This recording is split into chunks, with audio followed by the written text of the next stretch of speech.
Hi, I'm Marty Snowbarger with the Farmington Police Department Traffic Unit. We're here to do some videos on motorcycle safety because May is Motorcycle Safety Awareness Month and we'd like you to be safer riders. Enjoy watching.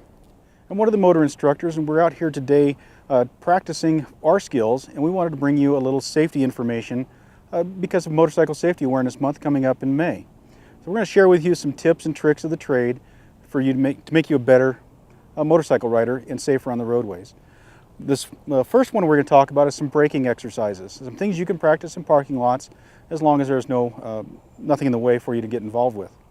So the first one we're going to do is a 25-mile-an-hour braking test. And 70% of your braking power comes from your front wheel, and we're going to do some tests, and we're going to show you how that actually works and how effective the front brake is, and especially both brakes when used together.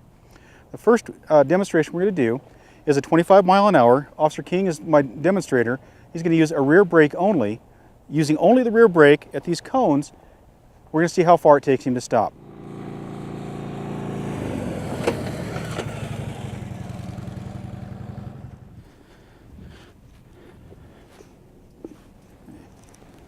And here we have a distance of 47 feet using a rear brake only at 25 miles an hour. Okay, our next test is going to be using the front brake only, and we're going to see what kind of a distance difference we get here. Again, that was 47 feet on the rear brake only. And as he comes into the exercise, and when he hits the cones, you'll notice the front end dip dramatically.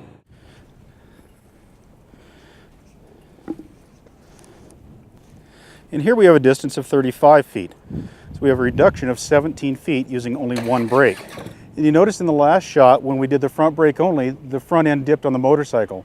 The reason for that is a weight transfer to the front wheel of the motorcycle, enabling more braking traction to be afforded to that wheel. Now in this next demonstration, Officer King is going to use both brakes properly without locking one of the tires up or engaging his ABS or anti-lock braking system, again at 25 miles an hour. And again, we should see that weight transfer as the motorcycle begins to dip in the front.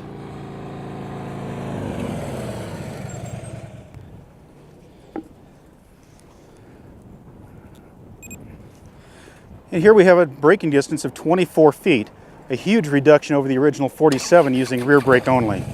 In this next exercise, because our motorcycles are equipped with anti-lock braking systems, we wanted to show you what that sounds like and what it looks like. And it can be kind of unnerving as the rider because you'll feel pulsing in your foot and pulsing in your hand as the computer controls the braking action of the motorcycle. So as Officer King comes in, he's going to hit the brakes as hard as he can on both brakes, and we're going to watch and see what happens.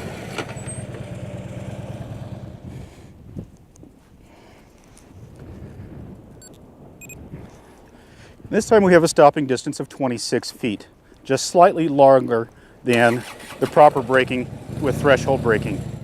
Okay, for our next example, we're going to show what it looks like when a rear wheel locks up and slides to a stop. Again, we're using 25 miles an hour. To simulate this, what Officer King has to do is shut off his motorcycle to disable the computer so that the ABS doesn't kick in. We don't recommend that you try this on the street. This is something we're just doing as a demonstration to show you the difference between a locked sliding wheel and the rolling friction we saw in the last couple of examples.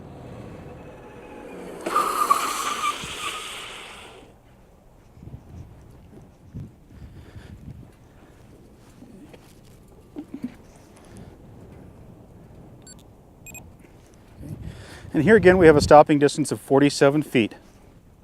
Okay, as we can see in these braking examples, proper braking can greatly reduce the amount of distance you need to stop. We see a distance difference between 47 feet and I believe it was 24 feet on the short end. That's the difference between being involved in a crash and being able to avoid a crash successfully. Again, these are things you can set up and you can do on your own in a vacant parking lot somewhere. Again, we just don't want you to lock up your rear wheel and slide and crash.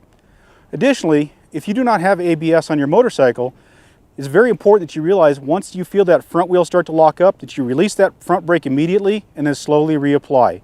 It's kind of like squeezing an orange for breakfast. If you're squeezing an orange for your juice, you just want to slowly squeeze that item in and not apply the brake to a lock. If you feel it locking up, again, immediately release and then reapply. Otherwise, you will fall down. Your rear wheel or your front wheel will lock up.